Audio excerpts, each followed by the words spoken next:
अध्याय 258 ओलिवर सेरा के साथ लड़ाई। शिविर के केंद्र में सेरा के धैर्य ने पतला पहना। उसके चारों ओर की हवा बेहोश हो गई, जमीन से उठने वाली गर्मी की लहरों की तरह विकृत हो गई। उसकी आभा लीक होने लगी, उसके शांत बाहरी के नीचे शिकारी की चेतावनी। उसके रूप में बेहोश विरूपन एक जीवित चीज की तरह स्पंदित हो गया, अंतरिक्ष को कभी थोड़ा युद्ध करते हुए, और राक्षसों ने उसे सहज रूप से पीछे की ओर स्थानांतरित कर दिया, भले ही वे अपनी बेचैनी को छिपाने के लिए सावधान थे। पर्याप्त बात, उसने कहा। चलो देखते हैं कि क्या आप कहानियों के लिए रहते हैं। ओलिवर ने पहली चाल बनाने के लिए उसका इंतजार नहीं किया। एक द्रव गति में उसने अपने ब्लेड को अनसुना कर दिया, चांदी के किनारे को बेहोश चांदनी को पकड़ते हुए, क्योंकि यह एक अन्य शीन के साथ चमकती थी। ब्लेड के खींचे जाने की आवाज तेज और साफ थी, रात के माध्यम से फुसफुसाते हुए धमकी की तरह। हथियार उसकी पकड़ में थोड़ा काम गया, डर से नहीं, बल्कि बमुश्किल निहित ऊर्जा से उसने ब्लेड में प्रसारित किया था। वह हिचकिचाहट नहीं कर सका। राक्षसों ने कहा, उनका सामूहिक ध्यान पूरी तरह से उसके लिए स्थानांतरित हो गया। सेरा की मुस्कान बढ़ी, उसके पंजे एक बार फिर फैल गए। उसके पंजे की नर्म चमक ने प्रकाश को पकड़ लिया, अंधेरे ऊर्जा ने उन्हें रात में धुएं के कलिंग की तरह लिखते हुए कोटिंग की। अच्छा, उसने धीरे से कहा, उसकी आवाज मुश्किल से एक कानाफूसी से अधिक है। चलो शुरू करें। ओलिवर ने संकोच नहीं किया, और न ही वह आश्चर्यचकित था कि चीजें कितनी जल्दी बढ़ गई थीं।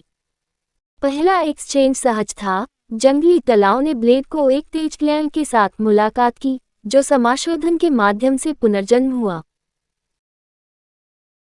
स्पार्क्स ने स्टील के रूप में उड़ान भरी, जो उसके अप्राकृतिक कठोर ताल के खिलाफ खुर्च गई, और ओलिवर के पैरों को ढीली गंदगी पर थोड़ा स्किड किया गया। राक्षसों को पहले से ही उनकी ताकत के बारे में अच्छी तरह से पता था, और सेरा एक जिज्ञासु के रूप में उनका नेतृत्व कर रहा था। अब उनके कप्तान के रूप में उसे उस मानव शिकार पर अपना प्रभुत्व प्रदर्शित करने की जिम्मेदारी थी जिसने उन्हें पहले परेशान किया था। ये पदानुक्रम को पूरा करने के बारे में था, कमजोर लोगों पर श्रेष्ठता स्थापित करने वाले मजबूत राक्षस। ओलिवर ने एक लॉन्गर स्वॉर्ड को उकसाया, जितना वह कर सकता था उतना ही पैरी करने की कोशिश कर रहा था, लेकिन उसने खुद को कई बार खुला छोड़ दिया, जिसे सेरा ने आसानी से शोषण किया। उसके हमले असंभव तेजी से थे, उसके पंजे हर स्विंग के साथ धुंधले थे। हालांकि ओलिवर ने चकमा दिया, वह अपनी त्वचा के खिलाफ हवा के बेहोश होश को महसूस कर सकता था, बस एक याद दिलाता है कि प्रत्येक झटका कितना करीब आया। आप एक ऐसे अनुभवी के लिए उद्घाटन से भरे हुए हैं, जो अब तक अनिर्धारित हो गया है, उसने टिप्पणी की। क्या यह आपकी विरूपण साक्ष्य के कारण है? सेरा को लगा कि ओलिवर अपनी उम्मीदों से नीचे गिर रहा है। जिस तरह से उसने हथियार और उसके भटकाव आसन को संभाला, उसने खुलासा किया कि वह तलवारबाजी से पूरी तरह से परिचित नहीं था। उसकी आंखें संकुचित हो गईं क्योंकि उसने उसे मध्य लड़ाई का अध्ययन किया। प्रत्येक एक्सचेंज ने उसे अपनी कमजोरियों में अधिक जानकारी दी। उनका रूप असंगत था, कभी कभी दबाव में लड़खड़ाते हुए उनकी पकड़, जैसे कि ब्लेड ही उनकी पसंद का हथियार नहीं था। वह केवल हथियार में थोड़ा पारंगत लग रहा था, खुद को बार बार खुला छोड़ देता है। लेकिन वह जानती थी कि यह सिर्फ हिमशल की नोक थी। वह सतह को खरोंचने की जरूरत थी, और वह उन रहस्यों को उजागर करने के लिए गहराई से गहरी थी जिन्हें वह छिपा रहा था। नहीं, यह अक्षमता नहीं है, उसने सोचा। उसके आंदोलनों के बाद उसकी तेज टकटकी। तुम रुक रहे हो, मुझे पढ़ने की कोशिश कर रहा है। उसके होंठ एक जानने वाले मुस्कुराहट में घुस गए। चतुर, लेकिन यह आपको नहीं बचाएगा। यह मुझे परेशान कर रहा है, वह बड़बड़ाया, अपने तेज पंजे को अपनी गर्दन की ओर झूलते हुए। ओलिवर ने तेजी से अपने अधिकार को चकमा दिया, शेष ध्यान केंद्रित किया, लेकिन फिर भी उसे सुनकर। सेरा उसके सामने खड़ी थी, उसकी उंगलियां धीरे से उसके तेज पंजे पर ट्रेस कर रही थीं। उसके नाखून बेहोश हो गए, फिर भी उनके झड़प से अवशिष्ट ऊर्जा के साथ गुनगुना रहे थे। यह मंत्र मुग्ध कर दिया गया होगा, लगभग सुरुचिपूर्ण, अगर सतह के नीचे रक्त के लिए उबालने के लिए नहीं। वह अपनी सुंदरता में तल्लीन दिखाई दी, फिर भी ओलिवर को पता था कि यह सच्चाई से बहुत दूर था, खासकर उस क्षण में। एक गंदा लबादा के पीछे अपना चेहरा छिपाकर ऐसा लगता है कि मैं एक भिखारी से लड़ रहा हूँ। चलो पहले अपना चेहरा प्रकट करते हैं। शब्द ताना मार रहे थे, भड़काने के लिए, और ओलिवर का जबड़ा अपने हुड के कपड़े के नीचे कस गया। इससे पहले कि वह ओलिवर से भी झपकी ले सके, इससे पहले कि वह उसके सामने दिखाई दे, ओलिवर का दिल उसकी गति से कूद गया क्योंकि उसने जल्दबाजी में प्रतिक्रिया व्यक्त की, जो कुछ भी दिमाग में आया। उसका आंदोलन तात्कालिक था, जैसे कि उनके बीच अंतरिक्ष में छाया काटने की एक लहर। उसने अपनी तलवार को घुमाया, लेकिन यह आसानी से उसके पंजे के एक झंडे के साथ एक तरफ खटखटाया गया। प्रभाव उसकी बाहों के माध्यम से उछल गया और तलवार ने बगल में झटका दिया, लगभग उसकी पकड़ से फिसल गया। जिप! कपड़े को फाड़ने की आवाज निकली क्योंकि उसके पंजे उसके लबादे के हुड को काट देते थे।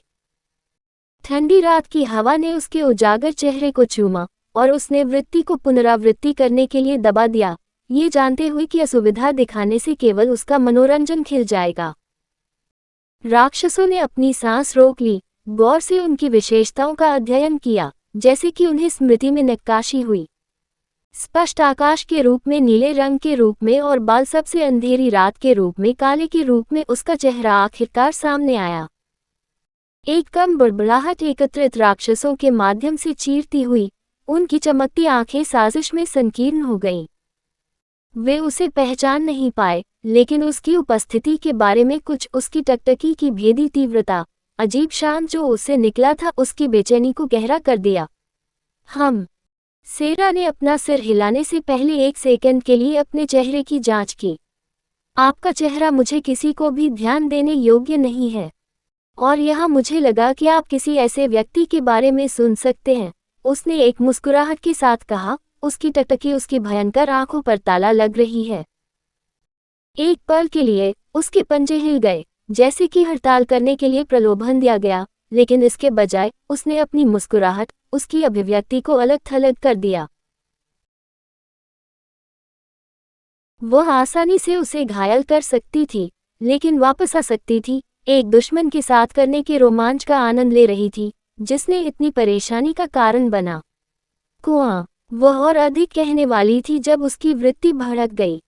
उसके हाथ ने उसके पेट को एक भयानक ताकत के रूप में गोली मार दी। ये हवा के अचानक झोंके से मारा जा रहा था, लेकिन बहुत भारी, एक अदृश्य, कुचल बल जो उसके मुंह में गहरा डूब गया। कुह! उसने अपने दांतों को पीस दिया, प्रभाव को समाप्त कर दिया, लेकिन एक महत्वपूर्ण दूरी को पीछे धकेल दिया गया। उसकी एड़ी जमीन में खोदी गई, जिससे ठोस निशान बन गए। धूल उसके चारों ओर विस्फोट हो गया क्योंकि वह स्किड्ड थी, उसके पंजे की तेज डरावनी धरती में काटकर स्तब्ध चुप्पी को तोड़ रही थी। ऊपर देखते हुए उसने देखा कि ओलिवर अभी भी खड़ा है, उसकी हथेली उसकी ओर बढ़ी, उसकी अभिव्यक्ति शांत और एकत्र हुई। कहानी का अंत।